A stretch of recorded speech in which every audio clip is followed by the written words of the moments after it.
Assalamualaikum warahmatullahi wabarakatuh. Innal hamdalillah nahmaduhu wa nasta'inuhu wa nastaghfiruh wa na'udzu billahi min shururi anfusina wa min sayyiati a'malina. May yahdihillahu fala mudilla lahu wa may yudlil fala hadiya lahu. Asyhadu an la ilaha illallah wahdahu la syarika lah wa asyhadu anna Muhammadan 'abduhu wa rasuluh. يا أيها الذين آمنوا اتقوا الله حق تقاته ولا تموتن إلا وأنتم مسلمون يا أيها الناس اتقوا ربكم الذي خلقكم من نفس واحدة وخلق منها زوجها وبث منهما رجالا كثيرا ونساء واتقوا الله الذي تساءلون به والأرحام إن الله كان عليكم رقيبا يا أيها الذين آمنوا اتقوا الله وقولوا قولا سديدا يصلح لكم أعمالكم ويغفر لكم ذنوبكم ومن يطع الله ورسوله فقد فاز فوزا عظيما. ما بعد فإن أصدق الحديث كتاب الله وخير الهدي هدي محمد صلى الله عليه وسلم وشر الأمور محدثاتها وكل محدثة بدعة وكل بدعة ضلالة وكل ضلالة في النار. Para jemaah yang dimuliakan Allah Subhanahu wa taala, alhamdulillahilladzi bi ni'matihi tatimmu shalihat. Segala puji bagi Allah yang dengan nikmat-nikmatnya terlaksana amal-amal saleh. Para jemaah yang dimuliakan Allah Subhanahu wa taala, kita masih berada pada hari-hari yang istimewa, hari-hari yang penuh keutamaan. Amal saleh jika dikerjakan di dalamnya tentu lebih dicintai oleh Allah Subhanahu wa taala, bahkan lebih dari jihad fi sabilillah. Kecuali orang yang berjihad fi sabilillah lalu ia dianugerahkan oleh Allah mati syahid. Nah, ini pengecualiannya. Keterangan dari Nabi yang mulia sallallahu alaihi wasallam. Para jemaah yang dimuliakan Allah Subhanahu wa taala, tentu berkaitan dengan hari-hari yang istimewa ini, Allah Subhanahu wa taala sampai bersumpah tentang keistimewaannya sebagaimana Allah berfirman, "Wal fajri wa layalin 'ashr." Demi waktu fajar dan demi 10 hari. Dan 10 hari yang dimaksud oleh para ulama adalah 10 hari pertama di bulan Dzulhijjah ini. Para jemaah yang dimuliakan Allah Subhanahu wa taala, kalau kita berbicara tentang 10 hari, dalam agama kita ini ada 3 dari 10 hari yang memiliki keutamaan. Yang pertama 10 hari terakhir Ramadan. Yang kedua 10 hari pertama Dzulhijjah. Dan yang ketiga adalah 10 hari pertama Muharram. Ya, jadi sekali lagi ada 3 yang berkaitan dengan 10 hari ini. Ya, 3 yang berkaitan dengan 10 hari. Yang pertama adalah 10 hari terakhir Ramadan. Yang kedua 10 hari pertama Dzulhijjah. Dan yang ketiga adalah 10 hari pertama di bulan Muharram. Para jemaah yang dimuliakan Allah Subhanahu wa taala, berkaitan dengan 10 hari pertama di bulan Dzulhijjah ini, ya, tentu di antara amal di antara amal-amal saleh begitu, adalah bertakbir, bertasbih, bertahmid kepada Allah Subhanahu wa taala. Kita diperintahkan untuk apa? Takbiran istilahnya. Bertakbir, bertasbih, bertahmid kepada Allah Subhanahu wa taala. Dan lafaz takbiran yang disyariatkan adalah 2 takbir, la ilaha illallah, 2 takbir lagi, walillahil hamd. Allahu akbar, la ilaha illallah, Allahu akbar, walillahil hamd. Nah, di sini yang perlu kita ingatkan berkaitan dengan takbiran ini, ya, yang pertama adalah dari tanggal 1 sampai tanggal 8, ini sifatnya takbir mutlak, takbir secara mutlak, yakni kapan saja, di mana saja para jamaah berada di kendaraan, ya, atau di jalan, atau di rumah, atau di mana saja, kapan saja, bebas bertakbir, bertasbih, bertahmid kepada Allah Subhanahu wa taala. Maka ini disebut dengan takbir yang bersifat mutlak. Adapun dari tanggal 9 Dzulhijjah, dari tanggal 9 Dzulhijjah hari Arafah ba'da subuh sampai tanggal 13 waktu asar, ini adalah takbir-takbir yang bersifat muqayyad, yakni muqayyad terikat dengan sholat 5 waktu. Begitu kita selesai sholat 5 waktu pada hari-hari yang mulia tersebut, kita bertakbir, bertasbih, bertahmid kepada Allah Subhanahu wa taala, dan di dalamnya juga terkandung takbir bersifat mutlak juga. Ya, takbir yang bersifat mutlak di luar dari salat-salat yang 5 waktu maknanya. Baik, para jemaah yang dimuliakan Allah Subhanahu wa taala, ini yang pertama. Yang kedua, ketika kita bertakbir, mengucapkan lafaz Allahu Akbar, maka jangan hanya di lisan. Maka yang terpenting adalah justru di hati. Ya, justru di hati. Betul, lisan kita mengucapkan Allahu Akbar, namun di hati kita harus ada pengagungan, pemuliaan terhadap nama Allah yang kita sebut. Harus ada di hati kita ini apa? Pengagungan, pemuliaan nama Allah yang kita sebut. Mengapa demikian para jamaah? Mengapa kita harus mengagungkan nama Allah Subhanahu wa taala yang kita sebut? Karena dari pengagungan di hati terhadap nama Allah yang kita sebut, maka akan berefek kepada amalan-amalan hati. Akan berefek kepada amalan-amalan hati. Apa itu amalan-amalan hati? Tolong sebutkan jemaah.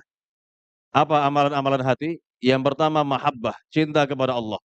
Yang kedua khauf, takut kepada Allah. Yang ketiga roja, berharap kepada Allah. Kemudian yang berikutnya lagi at-tawakkul, bertawakal kepada Allah Subhanahu wa taala, dan amalan-amalan hati lainnya akan berdampak dari sikap pengagungan kita kepada Allah Subhanahu wa taala. Artinya apa itu? Yakni semakin kita mengagungkan nama Allah, ingat ini, semakin kita mengagungkan nama Allah, memuliakan nama Allah di hati kita, maka ya berkaitan dengan mahabbah, khauf, takut, roja, berharap, tawakal, dan lain-lainnya dari amalan hati akan semakin berkualitas di sisi Allah Subhanahu wa taala. Coba kita lihat contoh. Kita lihat contoh, ya. Sebaik-baik generasi umat Islam, siapa mereka? Para sahabat Nabi, generasi terbaik umat ini, ya. Generasi terbaik umat Islam, para sahabat Nabi radhiyallahu taala anhum ajma'in. Ketika mereka mendengar nama Allah disebut, bagaimana hati mereka? Apa yang ada pada hati mereka? Wajilat qulubuhum, bergetar hati mereka. Yani bergetar hati para sahabat radhiyallahu taala anhum ajma'in. Kenapa bergetar hati mereka? Karena pengagungan mereka terhadap Allah sangatlah besar. Sehingga takutnya mereka kepada Allah juga besar. Cintanya mereka kepada Allah juga besar. Tawakalnya mereka kepada Allah juga besar. Ya, rojaknya mereka, berharapnya mereka kepada Allah juga besar. Ya, inilah dampak mereka mengagungkan Allah Subhanahu wa taala. Jadi tidak hanya kita ucapkan Allahu Akbar di lisan, tapi hati kita lalai. Hati kita lalai. Hati kita entah kemana misalnya. Ini tentu tidak beres yang seperti ini.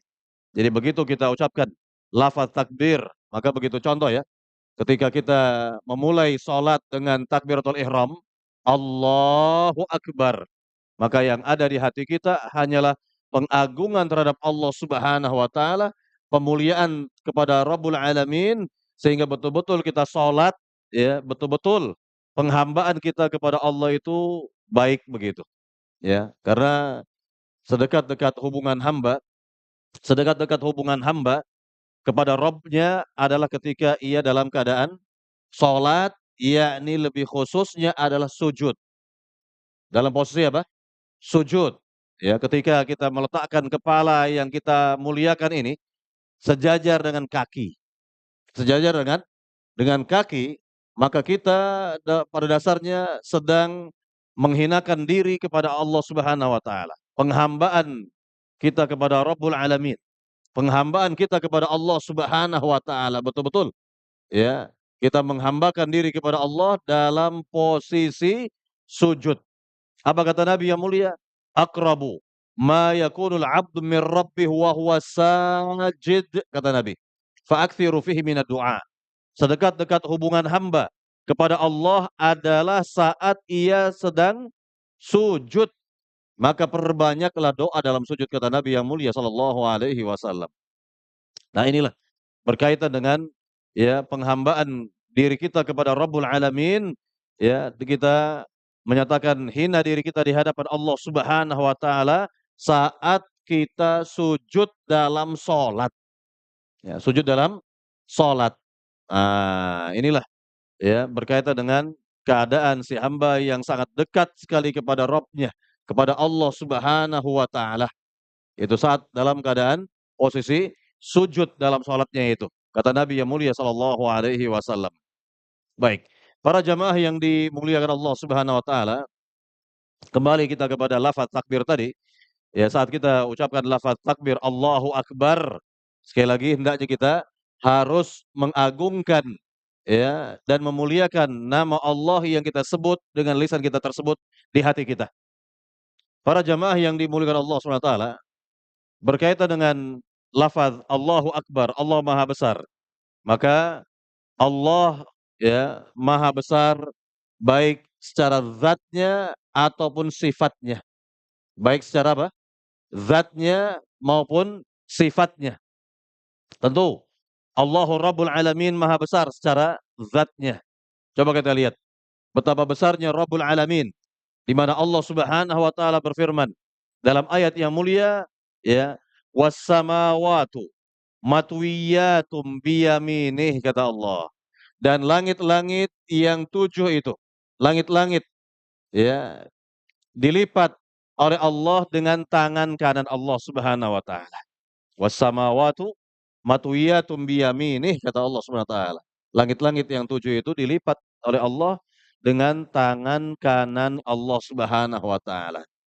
Coba antum bayangkan ya, yakni misalnya ada yang punya teropong paling canggih di dunia, meneropong ke langit sana, sejauh ya alat ini mampu meneropongnya, maka itu masih ya di langit yang pertama, masih di langit dunia, masih di langit yang pertama. Karena Nabi yang mulia sallallahu alaihi wasallam jelaskan berkaitan dengan tebalnya masing-masing langit. Berapa jamaah? Berapa tebalnya masing-masing langit? Yaitu kata Nabi yang mulia sallallahu alaihi wasallam, masirata khamsumi'ah, yakni sejauh 500 tahun perjalanan. 500 tahun perjalanan kata Nabi sallallahu alaihi wasallam. Jadi langit itu berapa lapis ke atas? 7 lapis.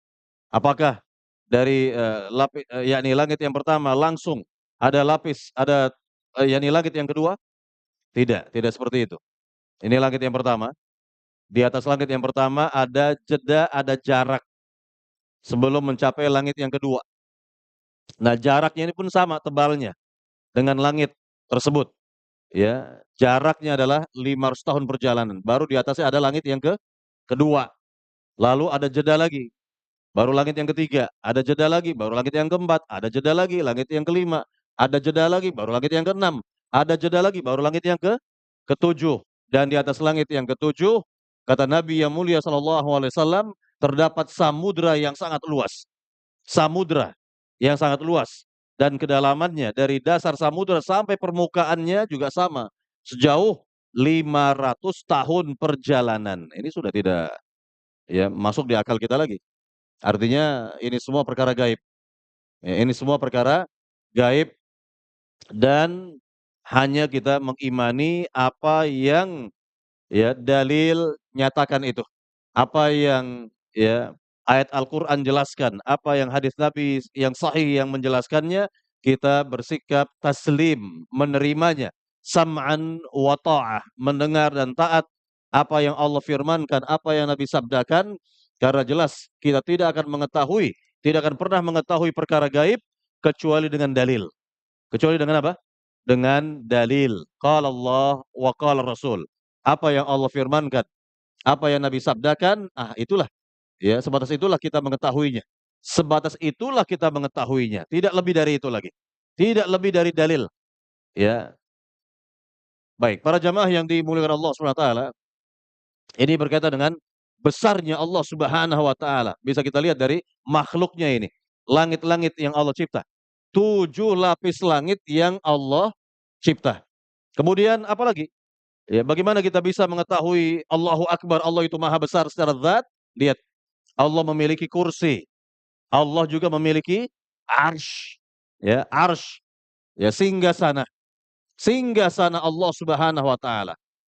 Ya, kursinya Allah Subhanahu wa taala, kursinya Allah Subhanahu wa taala itu jauh lebih besar dari 7 lapis langit, ya. Sekali lagi, jauh lebih besar dari apa? 7 lapis langit, ya. Jadi Nabi menggambarkan kursinya Allah itu seperti tameng, ya, tameng yang dibawa oleh prajurit dalam perang, itu kan ada tameng, ada perisai gitu ya. Nah, itu besarnya perisai itu yang dibawa oleh prajurit, sedangkan 7 lapis langit seperti koin-koin kecil itu, yang diletakkan di atas perisai tadi, yang diletakkan di atas perisai tadi. Nah, kalau dibandingkan kursi dengan arsy, jauhlah. Arsy Allah itu jauh lebih besar lagi. Ya, sebagaimana tameng itu dilempar kata Nabi di tengah-tengah padang pasir. Di tengah-tengah padang pasir jauh lebih besar arsy Allah Subhanahu wa taala. Nah, itu gambaran bagaimana tentang makhluknya itu sudah sangat besar sekali. Bagaimana dengan Rabbul Alamin yang kita sebutkan Allahu Akbar, Allah Maha Besar. Allah Maha Besar. Sedangkan arsy Allah itu adalah makhluk Allah yang paling besar. Makhluk Allah yang paling atas dan disebut oleh para ulama sebagai sakful makhlukat, atap bagi seluruh para makhluk. Jadi di atas arsy tidak ada lagi makhluk, tidak ada makhluk, yang ada hanyalah Allah Rabbul Alamin, Al-Khaliq, Sang Pencipta. Dan Allah nyatakan sendiri tentang dirinya yang berada di atas arsy-Nya dalam surat Thaha ayat 5, Ar-Rahmanu 'alal 'arsyis tawa. Allah yang Maha Pemurah berada di atas arsy atau bersemayam di atas arsy. Nah, ini berkaitan dengan arsy Allah yang dipikul oleh para malaikat yang besar-besar itu, ya. Yang dipikul oleh, ya, yakni para malaikat yang sangat besar-besar itu. Nah, inilah berkaitan dengan yakni arsy Allah Subhanahu wa taala, maka kalau kita bertakbir, Allahu Akbar, Allah Maha Besar, tentu besar secara zat dan besar pula secara sifat, dan tidak ada yang menandingi, menyaingi Allah. Laisa kamitslihi syai'un wa huwas samiul basir. Tidak ada yang serupa dengan Allah dan Allah Maha mendengar, Maha melihat. Walam yakul lahu kufuwan ahad. Walam yakul lahu kufuwan ahad kata Allah. Dan tidak ada yang dapat menandingi Allah dengan apapun juga. Lihatlah, ya, besarnya Rabbul Alamin, secara zatnya sangat besar sekali, Allahu Akbar, begitu pula dengan sifat Allah Subhanahu wa taala, tidak ada yang menandingi sifat-sifat Allah Subhanahu wa taala yang maha sempurna itu. Para jamaah yang dimuliakan Allah Subhanahu wa taala, saya bertanya kepada jamaah yang hadir di sini, apa faktor kuburiyun, para penyembah kubur, mereka sampai menyembah kubur? Jadi maksud menyembah kubur itu bukan sujud kepada kubur, ya. Yang banyak atau fenomena kesyirikan yang banyak kita lihat dari para penyembah kubur adalah apa? Minta-minta kepada, nah ini, minta-minta kepada sahibul qabr, ya, minta-minta kepada penghuni kubur. Karena diyakini bahwa penghuni kubur adalah orang saleh yang kedudukannya sangat dekat kepada Rabbul Alamin, kan begitu. Ya, sangat dekat kepada Allah Subhanahu wa taala. Itulah mereka minta-minta kepada penghuni kubur, itu artinya mereka menyembah kubur, beribadah kepada kubur. Maka pertanyaannya kepada para jamaah, apa faktor yang membuat mereka menyembah kubur? Apa jamaah? Ah, yakni faktornya apa sih? Yakni awalnya mereka tidak menyembah kubur, awalnya tidak menyembah kubur, gitu kan? Tapi lama-kelamaan akhirnya kubur itu disembah oleh mereka, diibadahi oleh mereka dengan cara minta-minta kepada penghuni kubur, minta rizki, minta anak, minta jodoh, minta pangkat, dan lain sebagainya begitu. Apa faktornya? Hah? Awalnya apa faktornya itu? Iya iya betul, ghulu, betul, bersikap berlebih-lebihan kepada orang saleh, tapi dimulai dari apa gitu faktornya itu? Hah? Apa? Belum, bukan. Awalnya tidak ada. Mereka menyembah kubur awalnya tidak.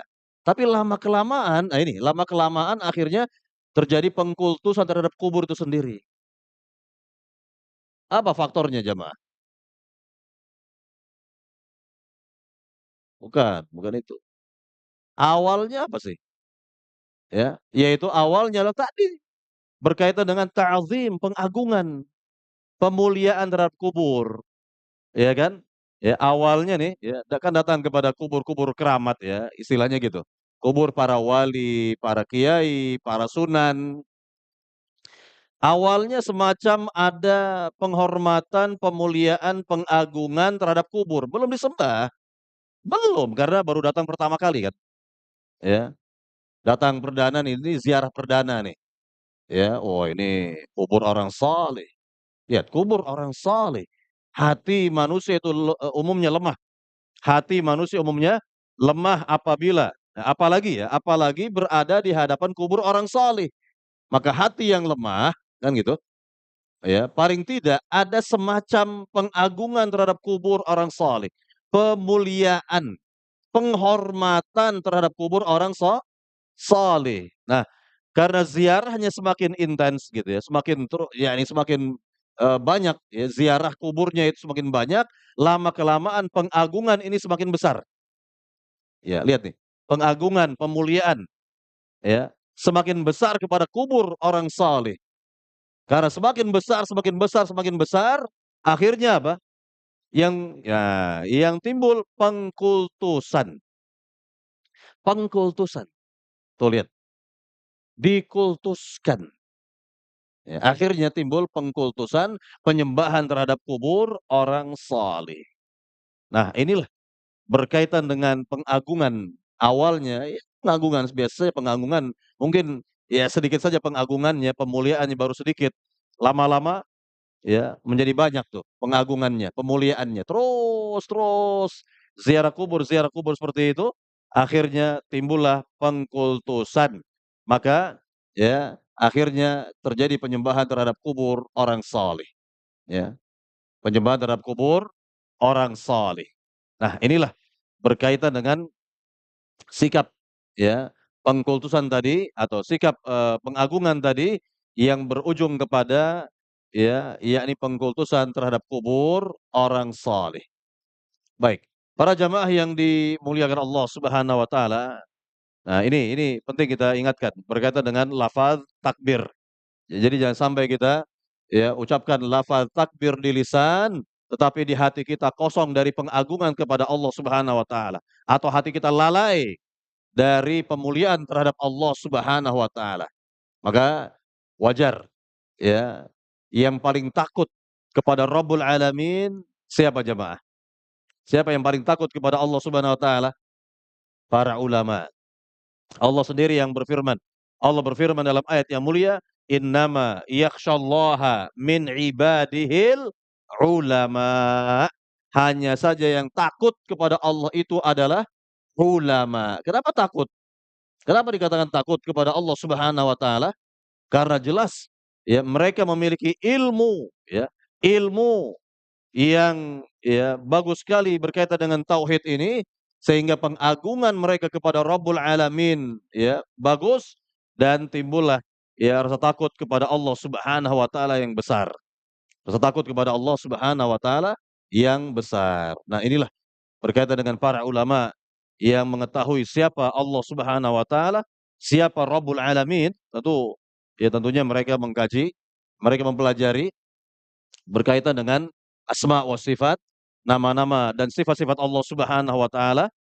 Mereka tahu itu semua dan juga tentang rububiyah Allah, sifat-sifat ketuhanan Allah Subhanahu wa taala, sehingga muncullah ya pengagungan yang besar terhadap Allah Subhanahu wa taala.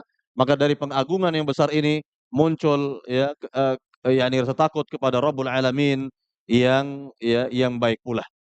Baik, para jamaah yang dimuliakan Allah Subhanahu wa taala, nah ini yang perlu kita ingatkan ketika kita ya takbiran gitu ya. Jadi jangan sampai lisan kita takbiran, takbiran, takbiran, tapi tidak ada pengagungan di hati kita, tidak ada pemuliaan di hati kita terhadap nama Allah yang kita sebut.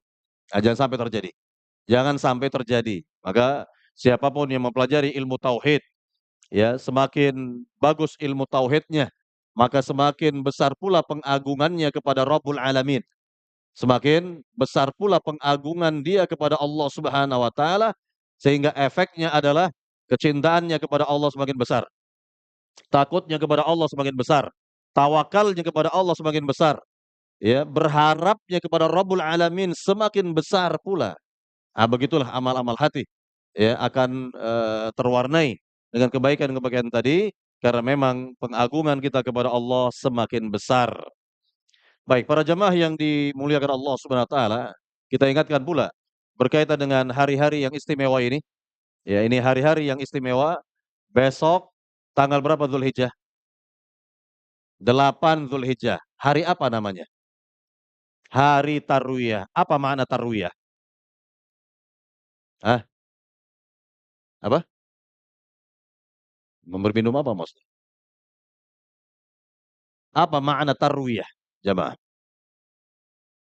Hah? Persiapan, apalagi?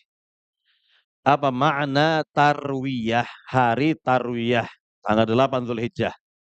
Ya, kalau para ahli ilmu menyebutkan annal hujjaj yartauna bil ma', bahwa para jamaah haji mereka ya mempuaskan diri mereka dengan minum sampai kenyang begitu ya, yakni mereka persiapan tentunya untuk melakukan manasik haji.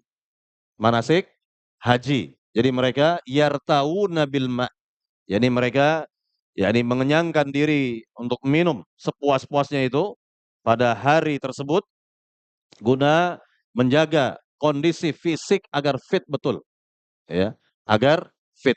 Nah, ini kan banyak nih jamaah haji terutama dari negeri kita ya, negeri yang tropis, ketika berada di padang pasir itu, mungkin, apa namanya, kurang siap menghadapi cuaca barangkali juga, terutama kalau musim panas ya.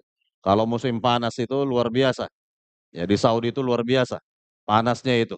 Nah ini banyak ya orang ya tidak siap dengan kondisi seperti itu, ya atau kurang mempersiapkan diri ya dalam kondisi seperti itu sehingga banyak yang sakit, jatuh sakit sudah, ya jatuh sakit. Nah ini, keadaannya seperti itu.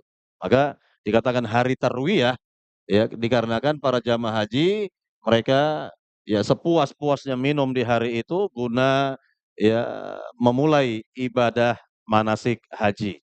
Dan tanggal 8, besok ini tanggal 8, para jamaah haji menuju Mina. Untuk apa jamaah? Untuk mabit bermalam di Mina.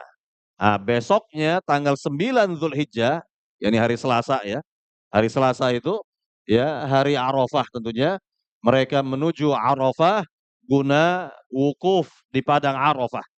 Ya, guna wukuf di padang Arafah. Nah, inilah berkaitan dengan aktivitas ya para jamaah haji. Dan mereka yang tidak berhaji disunahkan untuk berpuasa pada hari itu, puasa sunnat hari Arafah. Dan Nabi SAW telah menjelaskan keutamaan yang besar. Apa kata Nabi yang mulia? Siyamu yaumi Arafah ahtasibu 'ala Allahi ayyukaffira sana alati qablah wa sana alati ba'dah, kata Nabi SAW. Puasa di hari Arafah, aku berharap kepada Allah agar Allah mengampuni dosa-dosa kecil tahun lalu dan yang akan datang, kata Nabi yang mulia SAW. Lihat keutamaan yang besar. Ya, keutamaan yang sangat besar bagi mereka yang dapat mengerjakan siam sunat hari Arafah. Baik, para jamaah yang dimuliakan Allah Subhanahu wa taala, sedikit sebelum kita melihat kepada pelajaran-pelajaran penting yang dapat dipetik dari ibadah haji ya, dari ibadah haji yang tadi berkaitan dengan pengagungan Allah Subhanahu wa taala, apabila seorang hamba ya telah mengagungkan atau telah dapat mengagungkan Allah Subhanahu wa taala, maka secara otomatis si hamba ini pun akan mengagungkan ya syiar syiar agama Allah Subhanahu wa taala. Ya, sekali lagi, syiar-syiar agama Allah Subhanahu wa taala. Allah Subhanahu wa taala berfirman dalam surat Al-Hajj, dalam surat Al-Hajj ayat 32. "Dzalika wa may yu'azzim sya'airallahi fa innaha min taqwal qulub." Yang artinya, demikianlah perintah Allah. Siapa yang mengagungkan syiar-syiar agama Allah, sungguhnya hal itu termasuk dalam ketakwaan hati. Lihat. Jadi siapapun yang dapat mengagungkan ya nama Allah Subhanahu wa taala, maka sudah pasti dia dapat mengagungkan pula syiar-syiar agama Allah Subhanahu wa taala. Tolong sebutkan jemaah, apa yang termasuk dari syiar-syiar agama Allah? Ya, di antaranya azan, salat berjamaah, apalagi jemaah? Apalagi? Hah? Kurban, apalagi? Haji, ya itu syiar-syiar agama Allah, apalagi? Yang nampak pada tubuh kita, ah, ya itu kalau laki-laki pelihara jenggot. Ini syiar agama Islam, ini syiar agama Islam, kan begitu, ya, syiar agama Islam. Kemudian yang wanita memakai busana muslimah, ya, yang syar'i, memakai busana muslimah yang syar'i, ini syiar agama Islam, syiar dari agama Islam dan masih banyak lagi berkaitan dengan syiar-syiar agama Islam. Maka barang siapa mengagungkan ya syiar-syiar agama Islam itu, maka kata Allah Subhanahu wa taala, "Fa innaha min taqwal qulub." Maka yang demikian itu tergolong dari ketakwaan hati kata Allah Subhanahu wa taala. Lihat, ya ketakwaan hati kata Allah Subhanahu wa taala. Nah, inilah berkaitan dengan ya contoh ya kalau seorang mengagungkan Allah Subhanahu wa taala, pasti dia juga akan mengagungkan syiar-syiar agama Allah Subhanahu wa taala. Baik, para jemaah yang dimuliakan Allah Subhanahu wa taala, kembali kepada pembicaraan kita tadi tentang, ibadah haji ya, ibadah yang mulia di mana Allah Subhanahu wa taala berfirman ya, di mana Allah Subhanahu wa taala berfirman dalam surat Al-Hajj ayat 27 dan 28. Ya, Allah berfirman, "Wa adzin fin nasi bil haji ya'tuka rijala wa 'ala kulli dhamirin ya'tina min kulli fajjin 'amiq liyashhadu manafi'a lahum." Artinya, dan umumkanlah olehmu wahai Ibrahim kepada manusia tentang ibadah haji. Niscaya mereka akan datang kepadamu dengan berjalan kaki. Dan ada yang mengendarai unta, datang dari segenap penjuru yang jauh, agar mereka dapat menyaksikan berbagai macam manfaat untuk diri mereka sendiri. Nah, di sini Allah nyatakan liyashhadu manafi'a lahum, agar mereka dapat menyaksikan berbagai macam manfaat untuk diri mereka sendiri. Ibnu Abbas atau Abdullah bin Abbas radhiyallahu taala anhuma menjelaskan apa manfaat-manfaat pada ayat yang mulia ini? Ai manafi' dunyawiyah wa ukhrawiyah kata beliau. Yani manfaat-manfaat ya yang bersifat duniawi dan ukhrawi. Apa contoh manfaat-manfaat duniawi? Di antaranya luhum adahi ya, daging hewan sembelihan. Contohnya apa lagi? Tijarah, perniagaan. Boleh bagi para jamaah haji berbisnis di tanah suci sebelum dan sesudah manasik. Ingat, sebelum dan sesudah manasik. Ini boleh, tidak ada masalah. ya berbisnis di tanah suci. Jadi dibolehkan, dibenarkan, ya, dibenarkan. Baik, para jamaah yang dimuliakan Allah Subhanahu wa taala, kemudian berkaitan dengan manfaat-manfaat yang bersifat ukhrawi, dan ini yang paling penting tentunya. Nah, ini bisa kita lihat tentang manfaat-manfaat ukhrawi dari sisi keagamaan tentunya, ya. Profesor Dr. Abdul Razak bin Abdul Muhsin Al-Badr, hafizahullah taala, dalam kitabnya Durus Aqadiyah Mustafadah Minal Haji, pelajaran-pelajaran akidah yang dapat dipetik dari ibadah haji, ya. Beliau sebut bahwa ibadah haji atau manasik haji itu laksana madrasah keimanan. Madrasah keimanan. Disebut madrasah karena di dalamnya terdapat sekian banyak pelajaran-pelajaran penting, dan disebut keimanan karena semua pelajaran-pelajaran penting itu dapat meningkatkan keimanan. Nah, coba kita lihat ya, dari ibadah haji, dari manasik haji, banyak terdapat pelajaran-pelajaran penting. Yang pertama, pelajaran akidah sudah pasti. Pelajaran akidah, tauhid di dalamnya itu. Yang kedua, pelajaran-pelajaran fikih, sudah jelas, fikih, ya. Yang ketiga, pelajaran muamalah, jelas muamalah. Karena pada yakni tempat yang terbatas itu, waktu yang terbatas pula, berkumpul ya kaum muslimin dari berbagai penjuru negeri. Kita bisa bermuamalah dengan mereka. Kita bisa berkenalan dengan umat Islam yang dari Eropa, umat Islam yang dari Amerika, benua Amerika, yang berasal dari benua Afrika, bahkan dari ya benua Asia sendiri. Kita bisa berjumpa dengan mereka, ya, bermuamalah dengan mereka, dan begitu seterusnya. Dan juga termasuk di dalamnya ada pelajaran-pelajaran dakwah misalnya, dan lain sebagainya dari pelajaran-pelajaran berharga dari ibadah haji itu sendiri.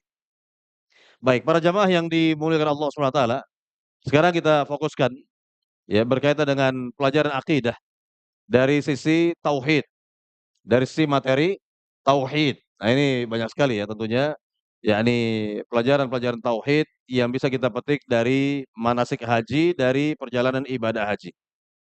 Yang pertama sekali berkaitan dengan kalimat talbiyah. Kalimat apa namanya? Kalimat talbiyah. Apa makna talbiyah jemaah? Apa makna talbiyah? Talbiyah artinya memenuhi panggilan.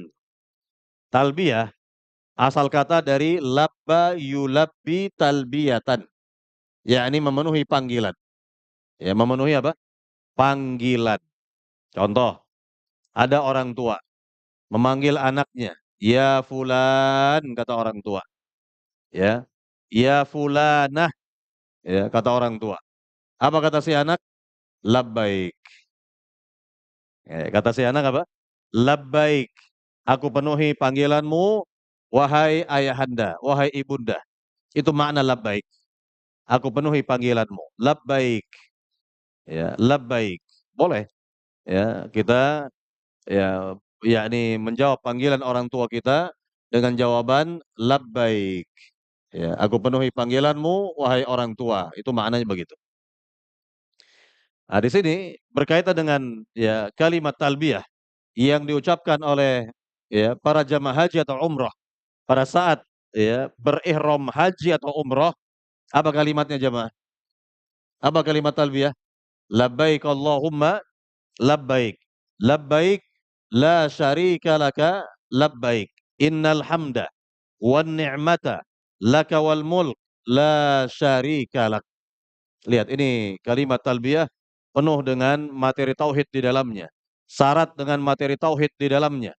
Coba kita lihat artinya. Labbaik Allahumma labbaik. Aku penuhi panggilanmu ya Allah, aku penuhi panggilanmu. Labbaik la syarika laka labbaik. Aku penuhi panggilanmu yang tiada sekutu bagimu, aku penuhi panggilanmu. Innal hamda, sungguhnya seluruh pujian, wan ni'mah, seluruh nikmat, laka wal mulk, dan seluruh kerajaan adalah milikmu. La syarika lak, tidak ada sekutu bagimu. Lihat, tidak ada sekutu bagi Allah Subhanahu wa taala. Nah, ini ya kalimat yang Masya Allah ini, ya, kalimat talbiyah ini mestinya difahami oleh mereka yang hendak berumroh atau berhaji. Sebelum berangkat haji atau umroh ya, mestinya faham betul apa makna kalimat talbiyah tadi. Apa isinya, apa kandungannya, apa konsekuensi kalau kita ucapkan kalimat talbiyah di tanah suci, apa konsekuensinya? Ya apalagi ketika balik ke tanah air, kan begitu. Ya mestinya kita pahami itu, kita pelajari dulu. Jangan ya kita berihram umrah atau haji, lalu kita banyak-banyak ucapkan kalimat talbiyah ya dari misalnya dari mikot ya, misal dari Madinah, Bir Ali atau Dzulhulaifah sampai ke negeri Mekah kita memperbanyak kalimat talbiyah, namun kita sendiri nggak paham, nggak ngerti apa isinya, apa maknanya, apa kandungannya, apa konsekuensinya mengucapkan kalimat tersebut. Sekarang kita lihat sedikit berkaitan dengan kalimat talbiyah ini. Yang pertama, ucapan labbaik Allahumma labbaik. Aku penuhi panggilanmu, ya Allah aku penuhi panggilanmu. Nah ini, ya, mereka yang berkesempatan, diberi kesempatan oleh Allah Subhanahu wa taala dan tentunya berkemampuan secara finansial dan fisik, lalu ya memulai ihramnya, apakah ihram umrah atau haji, maka dia telah memenuhi panggilan Allah Subhanahu wa taala.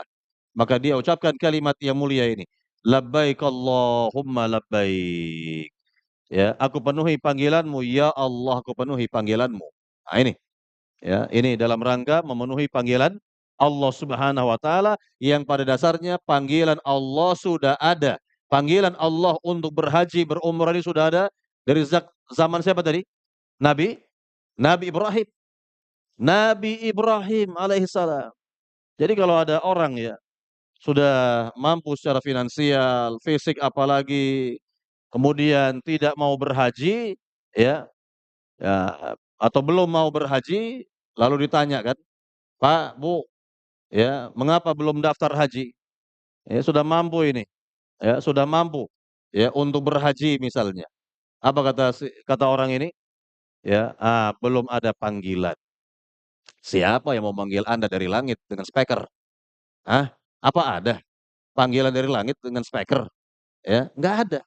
Ini sudah ada panggilannya dari zaman Nabi Ibrahim, lalu dipertegas di zaman Nabi Muhammad sallallahu alaihi wasallam dan Nabi jadikan ibadah haji itu sebagai rukun Islam yang kelima, rukun Islam yang terakhir, ya, bagian dari rukun Islam yang 5 ini, bayangkan. Nah, inilah berkaitan dengan, ya, panggilan sudah ada dari zaman Nabi Ibrahim alaihissalam yang tadi ayatnya kita baca, "Wa adzin fin nasi bil haji." Dan umumkanlah olehmu wahai Ibrahim, umumkanlah, lihat, umumkanlah, yakni panggillah, ya, orang-orang untuk menunaikan ibadah haji, itu maknanya begitu. Jadi sudah ada panggilan, sudah ada pengumuman dari Nabi Ibrahim alaihissalam, lalu dipertegas lagi dari zaman Nabi Muhammad sallallahu alaihi wasallam. Begitu para jamaah. Begitu seorang hamba ya menunaikan ibadah ya ihram haji atau umrahnya ini, maka dia ucapkan kalimat-kalimat talbiyah. Labbaik Allahumma labbaik. Aku penuhi panggilanmu, ya Allah aku penuhi panggilanmu. Labbaik la syarika laka labbaik. Aku penuhi panggilanmu yang tiada sekutu bagimu, aku penuhi panggilanmu. Lihat, di sini ada kalimat tidak ada sekutu bagi Allah. Labbaik la syarika laka labbaik. Tidak ada sekutu bagi Allah.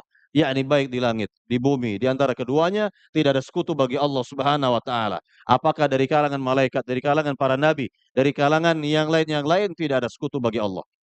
Tidak ada sekutu, tidak ada tandingan bagi Allah Subhanahu wa taala. Bahkan Rabbul Alamin ya menolak semua tandingan-tandingan. Allah Subhanahu wa taala menolak semua sekutu-sekutu. Apa kata Rabbul Alamin dalam hadis qudsi? Ana kata Allah, ini Allah sendiri mengatakan dalam hadis qudsi, ana aghna asyuraka 'ani syirki. Saya enggak butuh sekutu-sekutu kata Allah. Saya enggak butuh tandingan-tandingan kata Allah Subhanahu wa taala. Ana aghna yani 'ani syuraka 'ani syirki. Ana aghna syuraka 'ani syirki kata Allah Subhanahu wa taala. Saya enggak butuh tandingan-tandingan. Saya enggak butuh sekutu-sekutu kata Allah Subhanahu wa taala, ya. Nah inilah. keadaan Rabbul Alamin yang tidak membutuhkan sekutu atau tandingan. Maka dikatakan, labbaik la syarika laka labbaik. Aku penuhi panggilanmu yang tidak ada sekutu bagimu, aku penuhi panggilanmu. Kemudian apa lagi? Innal hamda. Sungguhnya seluruh pujian, wan ni'mah, seluruh nikmat, laka wal mulk, dan seluruh kerajaan, yakni alam semesta ini adalah milikmu. Nah, lihat. Ini semua, tiga hal utama ini sudah diborong semuanya oleh Rabbul Alamin. Sudah merupakan miliknya Allah Subhanahu wa taala. Seluruh pujian milik Allah. Seluruh nikmat milik Allah. Seluruh alam semesta milik Allah Subhanahu wa taala. Jadi kalau tiga ini sudah merupakan miliknya Rabbul Alamin, apalagi yang dimiliki oleh tandingan-tandingan tadi? Oleh Tuhan-Tuhan selain dari Allah Subhanahu wa taala? Enggak ada. Mereka enggak punya apa-apa pada dasarnya. Dan mereka semua adalah makhluk pada dasarnya. Nah, kan begitu jamaah. Jadi, ya, semua sekutu-sekutu itu, semua Tuhan-Tuhan selain dari Allah yang diibadahi oleh sebagian manusia, mereka tidak memiliki tiga ini. Ya, tidak memiliki tiga hal yang pokok ini. Ya, seluruh pujian nggak ada. Ya, jadi Tuhan-Tuhan selain dari Allah itu tidak berhak untuk dipuji, tidak berhak memiliki pujian bahkan. Yang kedua, mereka tidak berhak memiliki nikmat-nikmat dan memang tidak punya mereka, nikmat-nikmat itu tidak punya mereka itu. Dan yang ketiga, apalagi yang berkaitan dengan kerajaan atau alam semesta ini, mereka tidak memiliki sedikit pun juga dari alam semesta ini, bahkan mereka pun dicipta, ya. Mereka sendiri adalah makhluk, ciptaan yang dicipta oleh manusia bahkan. Nah, inilah berkaitan dengan, ya, apa yang ditegaskan dalam kalimat talbiyah, innal hamda wan ni'mata laka wal mulk, ya, bahwa sungguhnya seluruh pujian, seluruh nikmat, seluruh kerajaan adalah milik Allah Subhanahu wa taala. Lalu dipertegas pada akhir kalimat talbiyah, la syarika lak, tidak ada sekutu bagi Allah. Bayangkan, tidak ada sekutu bagi Allah Subhanahu wa taala. Nah, ini permasalahannya jamaah. Ya, berapa jamaah haji negeri ini yang berangkat jamaah? Berapa? Tiap tahunnya berapa jamaah haji dari negeri ini yang berangkat ke tanah suci berhaji? Lebih dari 200.000, udah pasti. Lebih dari 200.000. Pertanyaan lagi, berapa persen dari mereka yang faham kalimat talbiyah ini? Ah, berapa persen dari mereka yang mengerti maknanya, kandungannya, konsekuensi dari kalimat talbiyah yang mereka ucap di tanah suci nanti? Kan begitu. Berapa persen? Ya, ini misal saja ya, ini misal nih. Ya, kalau, ya, yang berangkat haji dari negeri yang tercinta ini lebih dari 200.000, belum lagi yang berumroh. Nah, ini berumroh di luar musim haji lah ya. Di luar, ya, musim haji, ini jumlahnya banyak sekali dari negeri ini. Ya, tiap hari berapa yang berangkat?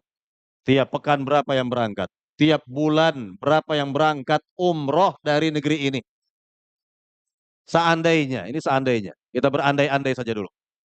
Seandainya 50% dari yang berangkat haji, 50% dari yang berangkat umroh, ya, mereka faham tentang kalimat talbiyah yang mereka ucap.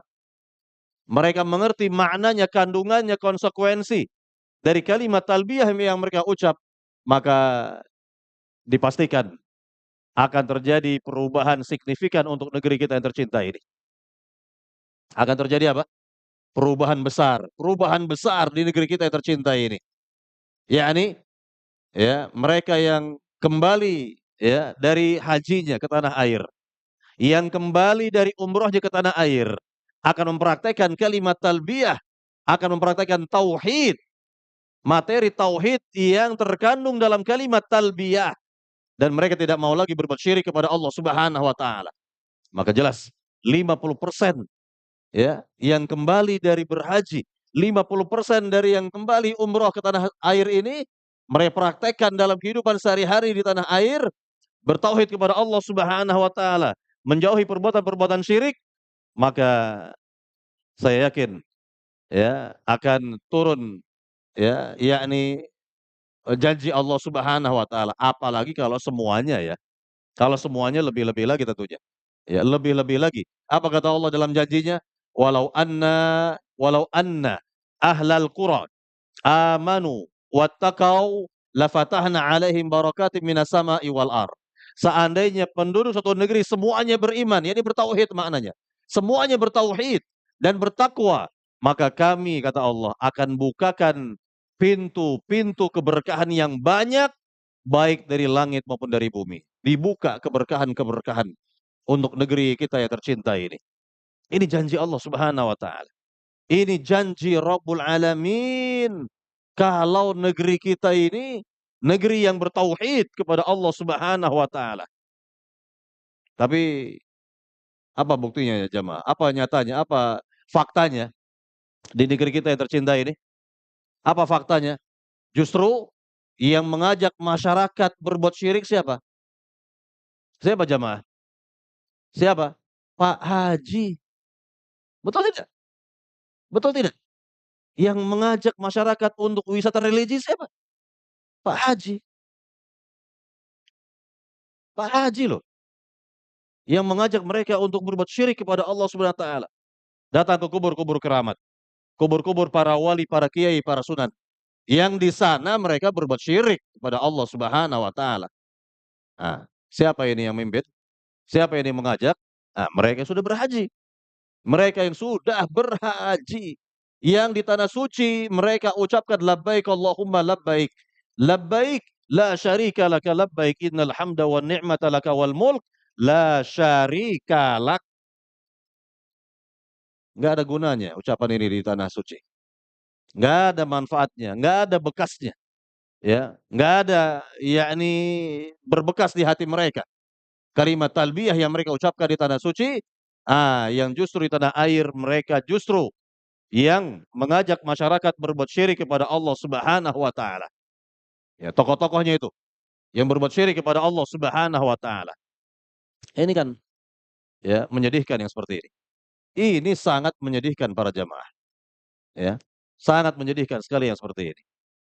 Nah, ini fenomena, ini fakta, ya. Bisa antum lihatlah, bisa antum lihat tokoh-tokoh agamanya itu yang mengajak masyarakat berbuat syirik kepada Allah Subhanahu wa taala. Jadi kalau ya kiainya yang mengajak syirik kepada Rabbul Alamin, mengajak masyarakat berbuat syirik, tentu masyarakat akan memandang apa? Oh ini bagus, ini bagus. Karena yang ngajak kita ini kiai kita, ustadz kita, ya. Kan begitu. Tokoh agama kita yang ngajak seperti ini, dipandang bagus oleh orang-orang awam, oleh masyarakat. Kan begitu. Ah, pernah nggak para jamaah saat bertamu ke rumah orang, ya, ziarah ke rumah orang, orang itu punya burung beo. Terus kita kasih salam kan, "Assalamualaikum." Yang jawab siapa? Burung beo. Apa kata burung beo? "Waalaikumsalam." "Waalaikumsalam." Burung beo faham tidak apa makna salam? Faham dia? Nggak ada faham. Nggak faham burung beo. Nah, sama nggak kira-kira ketika seorang ucapkan kalimat talbiyah di tanah suci, ya, tapi tidak ada prakteknya di tanah air, sama nggak dengan burung beo gitu? Kira-kira, ya, kira-kira. Ya, yakni nggak mengerti, apa yang diucap itu nggak mengerti, nggak paham apa yang diucap itu, ya. Jadi inilah inilah fenomenanya, ya, inilah kenyataannya seperti itu, ya. Jadi ini sangat disayangkan, ya, maka kita berharap ya, kita berharap mereka yang berhaji itu paham betul, ya, tentang kalimat talbiyah yang diucap di tanah suci agar betul-betul berbekas nanti sepulangnya mereka dari haji, dari umroh dan mereka amalkan kalimat talbiyah dalam kehidupan sehari-hari, ya. Dalam kehidupan apa? Sehari-hari. Ya, tentunya mereka juga tahu nih, ya, ayat yang sering didengar oleh seluruh kaum muslimin lah dalam surat Al-An'am, ya, ayat 162, 163. Apa ayatnya? Qul inna salati wa nusuki wa mahyaya wa mamati lillahi rabbil alamin la syarika lahu wa bidzalika umirtu wa ana awwalul muslimin.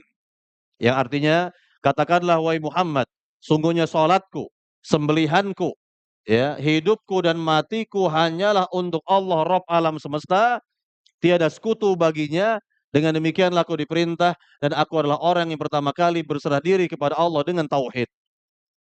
Nah ini, ayat yang sering didengar oleh kaum muslimin. Ayat yang sering didengar oleh kaum muslimin dan ini pula sekali lagi ya, makna dari kalimat-kalimat talbiyah yang tadi diucapkan, ya. Baik, sekarang apa kalimat talbiyahnya orang-orang musyrikin di zaman dahulu jemaah? Apa kalimat talbiyah yang biasa diucapkan oleh orang-orang musyrikin di zaman dahulu? Yaitu, labbaik Allahumma labbaik, labbaik la syarika laka labbaik illa syarikan huwa lak tamlikuhu wa ma malak. Nah, ini kalimat talbiyahnya mereka ini. Lalu dirubah lagi oleh Rasulullah sallallahu alaihi wasallam, ya. Jadi awalnya sama persis, labbaik Allahumma labbaik, labbaik la syarika lak illa syarikan, kecuali kata mereka, illa kecuali satu sekutu yang kau miliki dan kau kuasai. Nah, inilah kalimat talbiyahnya orang-orang musyrikin, ya. Talbiyahnya orang-orang musyrikin. Baik, para jamaah yang dimuliakan Allah Subhanahu wa taala, ini materi tauhid dari kalimat talbiyah. Kemudian materi tauhid dari manasik haji yang kedua adalah berkaitan dengan tawaf. Apa itu tawaf jemaah? Mengelilingi Ka'bah 7 kali bernilai ibadah. Ini makna tawaf. Maka tidak dibenarkan seorang muslim tawafnya di kuburan, tawafnya di pohon-pohon keramat, ya, atau di tempat-tempat lainnya yang memang dikeramatkan oleh sebagian orang misalnya. Ya, tidak dibenarkan untuk yang seperti itu. Ya, jadi kalau ya melakukan tawaf tentu hanya di Ka'bah. Ya, mengelilingi Ka'bah 7 kali, itulah tawaf yang disyariatkan oleh agama yang mulia ini. Kemudian materi tauhid yang ketiga dari manasik haji adalah menyembelih, di mana ya jamaah haji yang berhaji qiron, ingat, yang berhaji qiron dan yang berhaji tamattu ini wajib menyembelih hadiyu di tanah suci, ya. Jadi haji ada 3 macam, ada haji qiron. Haji qiron ini umroh dan haji dalam satu pelaksanaan. Haji tamattu, ya, haji tamattu ini mengerjakan umroh terlebih dahulu, selesai, baru haji nanti di masanya, di waktunya, ya. Nah, yang ketiga, haji ifrad, hanya haji saja tanpa umroh, tanpa umroh. Nah, yang wajib menyembelih ya hadiyu ini tadi, yang 2 tadi, yang pertama, 2 yang pertama ini.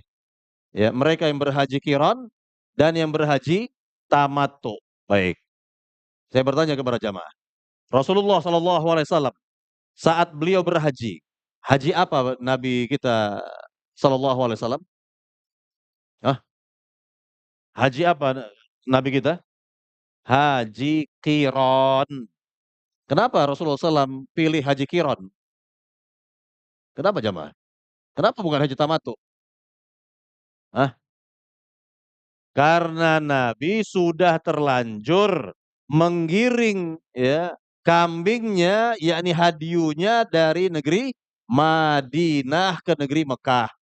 Begitu pula sebahagian sahabat, ya, sahabat-sahabat yang sudah terlanjur menggiring kambingnya itu hadiyunya dari Madinah ke Mekah, maka haji mereka haji apa namanya? Qiron. Nah, sebagian sahabat yang lain tidak bawa hadiyu, tidak bawa hadiyu dari Madinah, maka haji mereka haji tamattu. Haji apa? Tamattu, ya. Tinggal mereka beli nanti di Mekah. Beli di Mekah, ya, hewan hadiyu dan disembelih di Mekah. Nah ini, makanya jamaah haji Indonesia adalah hajinya apa? Haji tamattu jamaah. Karena nggak mungkin gendong kambing di pesawat, nggak ada yang gendong kambing di pesawat, ya. Jadi umumnya para jamaah haji dari berbagai negeri kalau pakai pesawat, pastilah ya, yakni haji mereka haji tamattu, bukan haji qiron. Pertanyaan, mana yang lebih utama? Kalau begitu, mana yang lebih utama, haji tamattu atau haji qiron? Hmm, mana yang lebih utama jemaah? Hah? Tamattu kah atau qiron? Rasul tamattu loh, Rasul qiron. Sebagian sahabat tamattu. Mana yang lebih utama? Haji tamattu atau haji qiron? Di sini harus rinci, harus rinci. Yani kalau seorang jamaah haji ya, calon jamaah haji bisa bawa hewan hadiyunya dari negerinya sebagaimana Rasul Shallallahu alaihi wasallam ya, membawa hewan hadiyunya dari Madinah, maka hajinya haji qiron. Tapi kalau tidak mungkin, nggak mungkin ya di pesawat gendong kambing begitu, maka hajinya haji tamattu, tinggal beli saja di sana ya $100 beli seekor kambing dapat. Nah, kira-kira begitu. Ya. Nah, inilah berkaitan dengan ya haji qiron dan haji tamattu, yang 2 haji ini siapapun yang mengerjakan haji qiron atau haji tamattu wajib menyembelih hadiyu, ya, menyembelih apa? Hewan hadiyu. Kembali kepada materi tauhid dari sisi menyembelih, bahwa menyembelih bagian dari ibadah dan ibadah harus diperuntukkan kepada Rabbul Alamin sebagaimana ayat yang tadi menyebutkan, "Qul inna salati wa nusuki wa mahyaya wa mamati lillahi rabbil alamin, la syarika lahu wa bidzalika umirtu wa ana awwalul muslimin." Nah, ini jelas bahwa yakni menyembelih ya tidak boleh diperuntukkan kepada selain Allah Subhanahu wa taala. Maka kita lihat di negeri kita masih banyak ya, di antara umat Islam sendiri, kalau yang melakukan non muslim nggak perlu kita bicara. Ini yang melakukannya adalah sebagiannya adalah umat Islam sendiri. Mereka menyembelih ini, menyembelih itu, diperuntukkan kepada selain Allah Subhanahu wa taala, ya kan? Bangun ini, bangun itu, dipersembahkan kepala kerbau. Lihat kepala kerbau, ya. Nyembelih ya ayam tertentu dan diperuntukkan kepada selain Allah Subhanahu wa taala. Nah, ini jelas syirik. Ini fenomena syirik dan ini masih banyak. Yang mengerjakan seperti ini masih banyak dan di antaranya adalah umat Islam sendiri yang melakukan seperti ini, dan ini jelas ini ya merupakan PR bagi kita untuk mendakwakan mereka semua agar kembali kepada tauhid dan tidak lagi mengerjakan perbuatan-perbuatan syirik. Baik, para jemaah yang dimuliakan Allah Subhanahu wa taala, tentu masih banyak lagi ya pelajaran-pelajaran tauhid lainnya yang bisa kita lihat dari perjalanan manasik haji.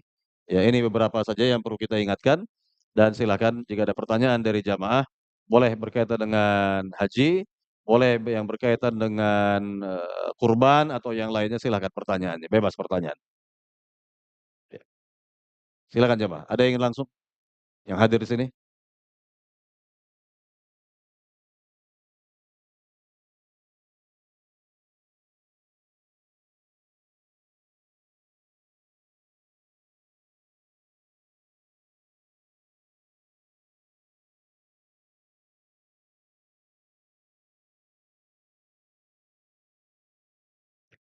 Silakan, ada pertanyaan dari jamaah? Ya, silakan Mbak. Siapa dulu nih? Ya, silakan silakan. Ya ya boleh.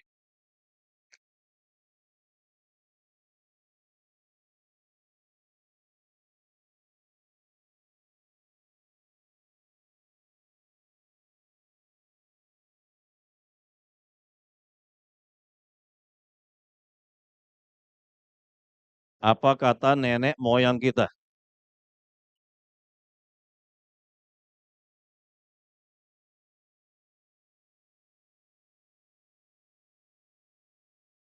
Iya. Ya ini kan jelas merupakan syubhat dari orang-orang musyrikin terdahulu, di mana orang-orang musyrikin terdahulu juga sama. Mereka berbuat syirik ya, yakni atas dasar apa? Ikut-ikutan dengan nenek moyang mereka, iya kan? Mereka berbuat syirik kepada Allah Subhanahu wa taala, yakni karena sebab ikut dengan nenek moyang mereka. Ya, nenek moyang mereka ini banyaklah ayat-ayat yang menyebutkan hal ini banyak sekali. Maka kalau ya nenek moyangnya jelas orang-orang musyrikin, tentu tidak bisa kita ikuti. tidak bisa kita ikuti. Tapi kalau nenek moyang seorang adalah, ya orang yang, eee, bertauhid kepada Allah, ya, jelas tauhidnya kepada Rabbul Alamin, bagus agamanya, ya silakan diikuti.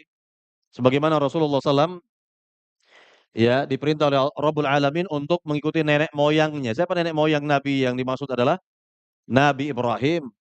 Ya, Allah berfirman dalam ayat yang mulia, "Tsumma auhayna ilaika an ittabi' millata Ibrahim hanifa wa ma kana minal musyrikin." Kemudian kami wahyukan kepada engkau wahai Muhammad untuk mengikuti agama nenek moyangmu, yaitu Ibrahim yang lurus dan tidaklah ia tergolong dari orang musyrik. Nah, lihat, ini kalau nenek moyangnya adalah orang yang bertauhid jelas agamanya, ya, nenek moyangnya, pada dasarnya mengikuti petunjuk salafus saleh dalam beragama, manhaj para sahabat dalam beragama, tentu diikuti, bisa diikuti. Tapi kalau nenek moyangnya adalah nenek moyang yang musyrik, apanya yang mau diikuti? Coba, apanya yang mau diikuti kalau nenek moyangnya adalah orang-orang musyrikin, orang-orang yang jelas-jelas berbuat syirik kepada Allah Subhanahu wa taala, apanya yang mau diikuti? Nah, ya jelas itulah mereka, seperti itulah mereka. Jadi dasar mereka itu bukan dasar dalil. Ya, para ahli bid'ah itu pengikut hawa nafsu. Disebut ahli bid'ah, ya pengikut hawa nafsu. Pengekor hawa nafsu, bukan dalil yang mereka ikuti. Tidak ada, mereka ittiba kepada Nabi yang mulia sallallahu alaihi wasallam. Yang mereka itu ikuti adalah apa? Yakni nenek moyangnya, ya, yakni hawa nafsunya, sesuai dengan hawa nafsunya, sesuai dengan hawa nafsu mereka. Al-fakhru bil ahsabi, ya, berbangga dengan nenek moyang. Berbangga dengan nenek moyang. Nah ini, di antara perkara-perkara jahiliyah kata Nabi, ya, sallallahu alaihi wasallam, yaitu al-fakhr bil ahsab, ya, berbangga dengan nenek moyang. Iya kalau nenek moyangnya saya katakan, ya, nenek moyang adalah orang yang bertauhid, bolehlah kita berbangga. Tapi kalau nenek moyangnya orang musyrik, apa yang dibanggakan? Apa yang dibanggakan? Nah, kan begitu. Ini kan pertanyaan, ya kan? Ah, ya, silakan. Waalaikumsalam warahmatullahi wabarakatuh.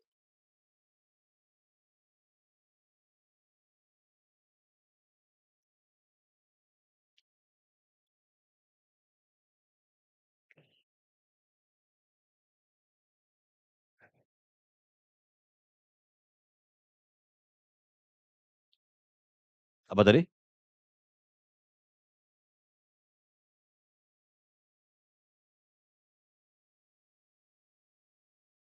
Hadiyu.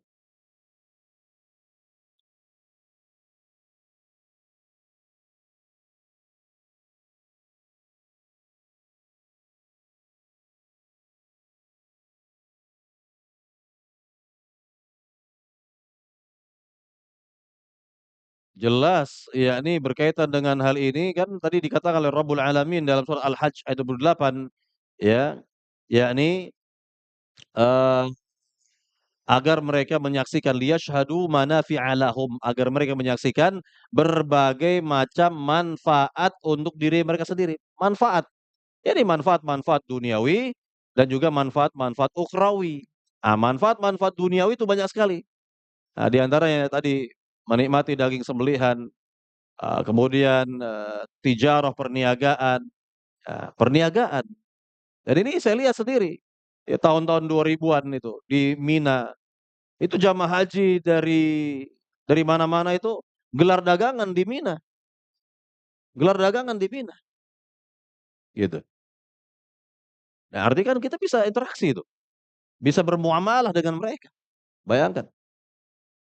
Nah, ini kan Masya Allah seperti ini, ya, Masya Allah seperti ini. Jadi ini sebagai contoh, ya, berkaitan dengan manfaat secara duniawi. Nah, kalau kita berjumpa dengan saudara-saudara kita dari berbagai penjuru negeri yang ada di sana, kesempatan kita pula untuk apa? Berkenalan, ya. Ya mungkin kita berkenalan dengan, ya, mereka yang dari Eropa, yang dari Afrika, yang dari, ya, benua-benua yang lainnya atau negeri-negeri yang lainnya. Kita mungkin ya, bertanya kepada mereka bagaimana, dakwah di sana atau bagaimana umat Islam di sana dan seterusnya seterusnya. Dan ini sebagai apa? Sebagai apa? Sebagai pengetahuan bagi kita semua, lita'arafu, agar kalian saling mengenal kata Allah. Ya, ya. Jadi Allah menjadikan kita ini bersuku-suku, berbangsa-bangsa, ya, lita'arafu, agar kalian saling mengenal, agar sekalian saling mengenal, kan begitu. Ya, jadi jangan hanya kita mengenal, ya, ya ini kan, mereka yang berhaji reguler, berapa hari tuh? Haji reguler reguler 40 hari kan? 40 hari, bayangkan 40 hari. Ya, masa 40 hari ini kita nggak nambah saudara di Mekah misalnya, dari, ya, Afrika, dari Eropa yang kita kenal, dia lagi, dia lagi. Ya, dari teman-teman Indonesia juga. Ya, karena ini pergaulannya sempit, ya, pergaulan yang sempit sebenarnya, kan begitu, ya. Kan gitu, ya. 4L ya. Nah itu dia. Ya, silakan yang lain coba. Nah,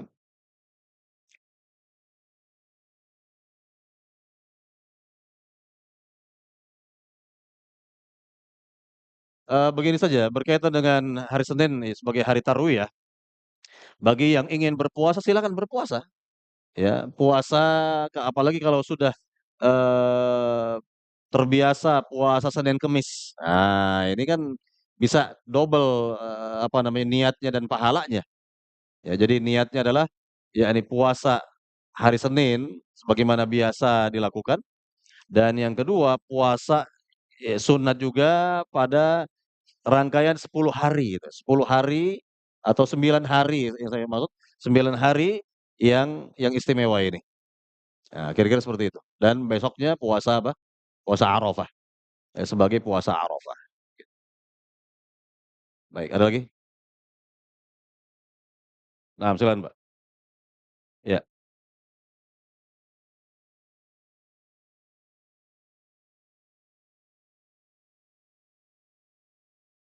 begini, pengertian dam ya kan, dam itu artinya darah.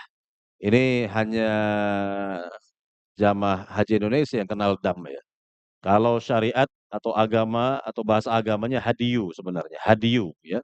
Tapi ada salah paham pada sebagian jamaah haji negeri kita, ya tentang dam itu sendiri. Ini saya luruskan dulu, ya saya luruskan dulu, apa itu kesalahpahaman mereka, yaitu mereka anggap, ya, dam, yakni menyembelih kambing di tanah suci, itu sebagai denda, ya betul tadi, sebagai denda atas suatu pelanggaran, ya, dari ibadah haji, ya, dari ibadah haji. Baik, sekarang saya bertanya kepada jamaah, ya. Para jamaah, ya, ketika ingin berhaji,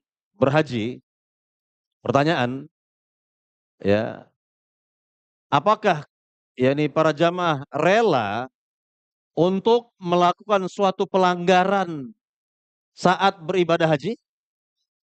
Nggak mau lah, nggak mau kita melakukan satu pelanggaran, iya kan?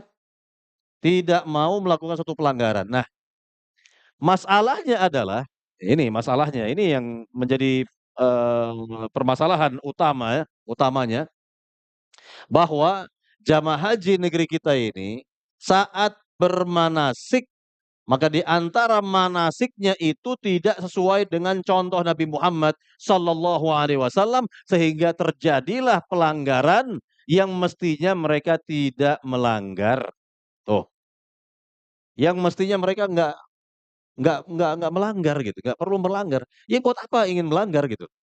Kok beribadah haji pengennya melanggar? Kan aneh, ya aneh. Contoh, ini banyak nih pelanggaran-pelanggaran itu banyak sekali ya. Contohnya, ini, khususnya bagi gelombang 2, ya, gelombang kedua ya dari negeri ini, kan langsung menuju menuju mana? Dari Jakarta menuju Jeddah, Jeddah Airport gitu ya. Nah, pelanggarannya adalah, ya, menjadikan Jeddah Airport itu sebagai mikot makani. Ini keliru besar, kita katakan. Salah besar. Kenapa salah besar?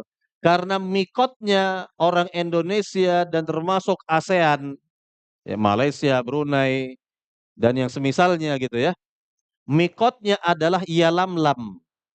Dan Yalamlam, perkiraan ya, kalau di atas pesawat 30 menit sebelum mendarat di Jeddah Airport itu pasti pesawat ini akan melintasi Yalamlam, akan melintas wilayah Yalamlam. Nah, disitulah kita memulai, di atas pesawat itulah kita memulai start dari ihram ya, umroh kita. Begitu jamaah. Makanya bagi yang ngerti nih, bagi yang ngerti ya, sebelum melintasi Yalamlam di pesawat tukar pakaian dengan kain ihram bagi yang laki-laki tentunya. Bagi yang pria, ya pakai kain ihram di pesawat. Atau kalau tidak mau repot di Cengkareng, Soekarno-Hatta, sudah pakai kain ihram sebelum masuk pesawat, ya. Ah, begitu.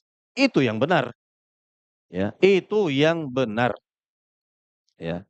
Jadi, ya begitu ya akan melintasi Yalamlam dan pastilah kalau yang pakai maskapai Saudi Airline, pasti itu ada kru yang yakni mengingatkan bahwa sebentar lagi kita akan melintasi yakni mikot ya. Akan melintasi mikot makani. Itu Yalamlam. Itu sudah pasti itu. Ada pengumuman seperti itu. Agar kita bersiap-siap. Nah, begitu ya pesawat itu melintasi Yalamlam, kita start dari ibadah ya ihram umroh kita dan memperbanyak kalimat talbiyah tadi. Ya, jelas itu kalau itu bukan masalah niat sebenarnya, apa namanya, yakni start dari ihram itu adalah ucapan ya, labbaik Allahumma umratan, ya, umratan, eee, la riya'a fiha wala sum'ah, ya, la riya'a fiha wala sum'ah. Nah, baru setelah itu mengucapkan kalimat-kalimat talbiyah. Ucapkan kalimat-kalimat talbiyah. Jadi ketika menjadikan Jeddah Airport ini sebagai mikot makani, ini suatu pelanggaran. Ini melanggar, sudah pasti melanggar seperti ini. Ini baru satu ya, belum lagi yang lainnya, banyak sekali tuh.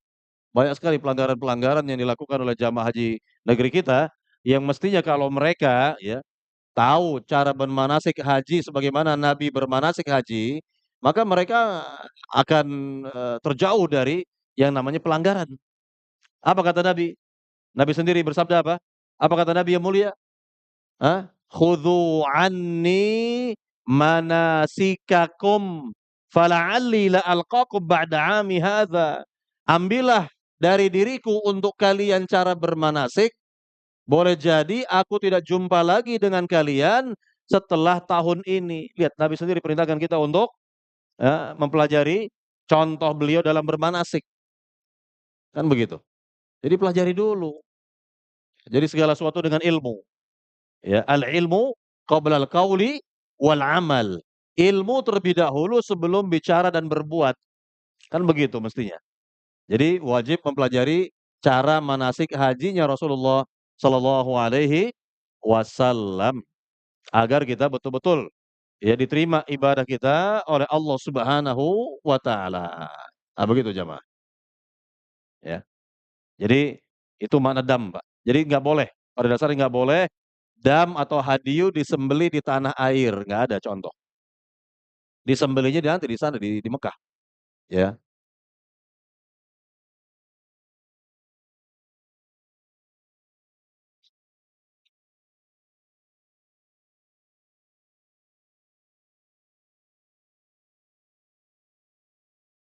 Maksudnya gimana, Pak? Ada travel yang mengambil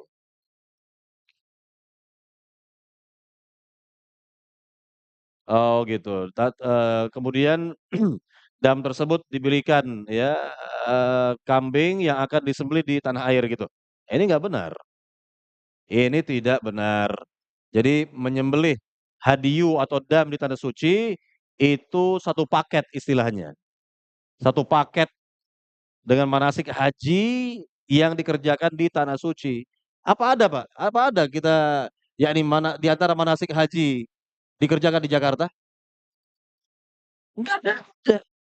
Yang namanya manasik haji dari awal sampai akhir semuanya di tanah suci, satu paket, nggak bisa dipretelin, ya, nggak bisa dipretelin. Wah, Arafahnya di sono kok, Arafahnya. Musdalifahnya di sana, Minanya di sana, Masjidil Haramnya di sana, yang menyembelihnya juga di sana. Nggak bisa dari siapa yang bicara yang membolehkan itu? Siapa? Ah, ini nggak benar. Ya, seperti ini tidak benar. Ya, jadi MUI kita sudah membantahnya, Pak, ya. Alhamdulillah, ya alhamdulillah, gitu ya. Baik, ada lagi? Nah, Mbak, silakan. Salam.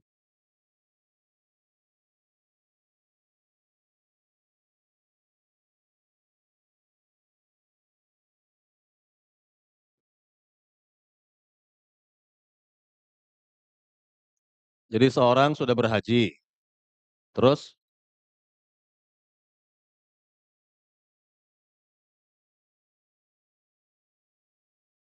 eee, kalau menghajikan kerabat yang sudah meninggal, ini, dilihat ya, maksud dilihatnya adalah kalau dia memang dalam keadaan miskin, ya nggak perlulah kita menghajikan kerabat tersebut, begitu. Tidak perlu. Kecuali kalau memang dia sudah bayar ONH, lalu keburu meninggal, maka kita badalkan hajinya, kita badalkan hajinya, gitu. Kita badalkan hajinya. Nah, itu bagus, tidak masalah seperti itu, bagus seperti itu, ya. Ya nggak ada. Ini sama sama seperti ya, sama seperti begini, ya, orang berkurban untuk orang tua yang sudah meninggal atau famili yang telah meninggal, ya nggak ada contoh, harus ada dalil yang menjelaskannya, harus ada dalil yang menjelaskannya, kan begitu. Nah, itu sama, mirip mirip seperti itu, ya. Kecuali ya, ya sebelum meninggalnya sudah punya fulus untuk kurban. Nah, ini kata orang tua nih, ya ini ya, uang bapak untuk kurban tahun ini.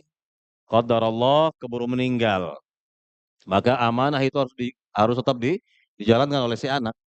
Nah, kan begitu. Tapi kalau orang tua juga nggak ada uangnya, kan gitu, ya buat apa, yakni berkurban untuk orang tua yang sudah meninggal.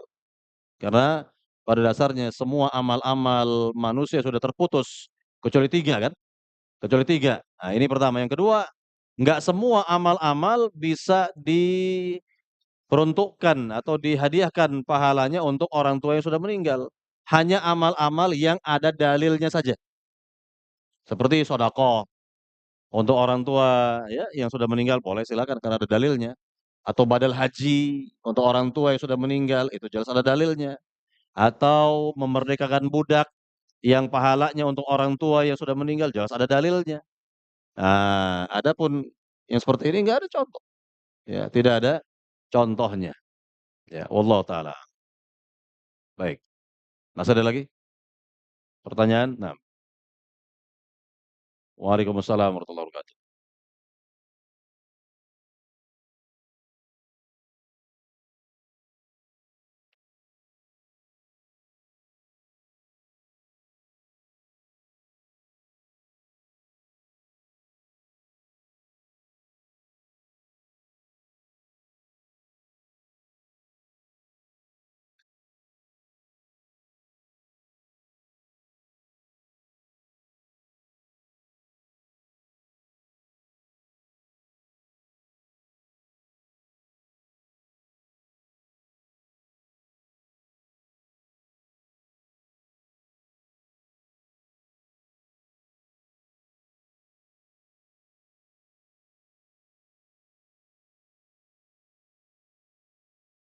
Dibagi rata. Pertama, yakni 14 orang tadi ya, 14 orang ini untuk beli 2 ekor sapi kali? Ya. Tentu dicari yang terbaik ya, secara bobotnya atau beratnya si sapi itu sendiri, yang terbaik. Kalau misalnya satu orang yakni 3.500.000 atau ya kalau harga pasaran di Jabotabek ya itu sekitar 4 jutaan lah, satu orang misalnya, itu sudah mendapatkan sapi yang lumayan beratnya, ya. Sapi yang lumayan beratnya kan, besar lah, lumayan lah begitu ya. Nah, jadi mesti begitu, mestinya dari awal sudah jelas, ya dari awal sudah jelas, ya bagaimana, ya nanti si panitia ini, ya membelikan, begitu ya, panitia yang membelikan.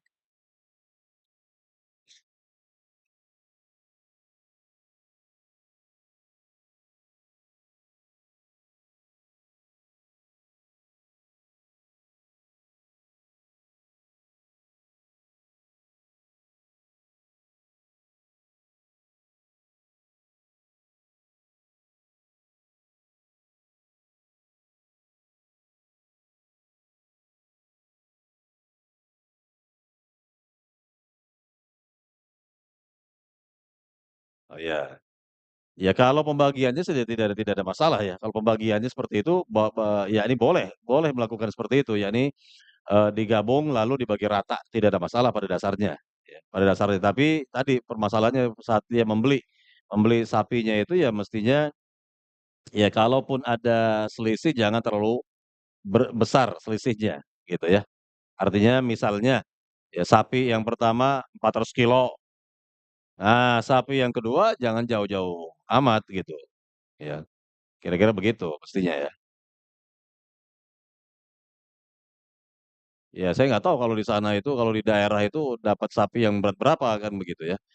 Kalau di Jabotabek harga segitu sih kecil emang. Emang kecil udah pasti. Tapi kalau di daerah, wallahu alam ya, wallahu alam. Boleh, kalau itu boleh.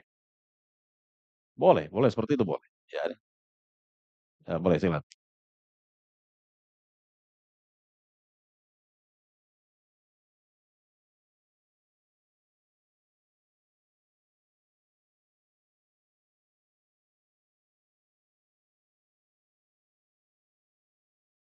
Oh nggak boleh seperti ini, berarti kan belum belum, apa namanya, belum sanggup, ya belum mampu, ya belum mampu seperti ini.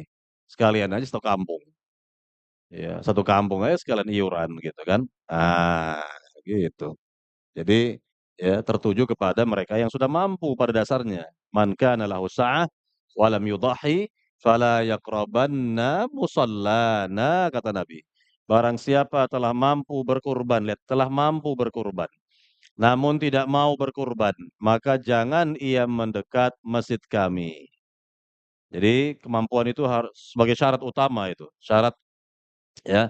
Wajib dia, ya berkurban, dikatakan wajib berkurban kalau memang sudah mampu, ya sudah mampu. Tidak apa-apa yakni istilahnya sebagai nabung tadi misalnya, ya, dia tabung ya, berapa berapa berapa nanti, sehingga pas ya mendekati hari kurban, ya sudah terkumpul uang yang cukup untuk beli sapi ya, dan satu ekor sapi ini untuk 7 orang misalnya. Itu jelas, seperti itu sangat sangat jelas sekali, ya. Jadi tidak seperti prakteknya tadi ya, kalau itu sih kalau seperti itu tidak mampu, ya tidak mampu kalau seperti itu. Pasti itu sudah tidak mampu dikatakan, ya tidak mampu, gitu ya, ya. Baik, para jamaah yang dimuliakan Allah SWT, saya kira sampai di sini dulu kajian kita pada sore hari ini, mudah-mudahan yang sedikit ini bermanfaat bagi kita semua, bisa kita pahami, bisa kita amalkan, dan semoga kita dapat mewarnai hari-hari yang istimewa ini dengan amal-amal saleh, dan semoga amal-amal saleh kita diterima oleh Allah Subhanahu wa taala. Amin amin ya rabbal alamin. Kita akhiri dengan doa penutup majelis. Subhanakallahumma wa bihamdik, asyhadu an la ilaha illa anta astaghfiruka wa atubu ilaik. Assalamualaikum warahmatullahi wabarakatuh.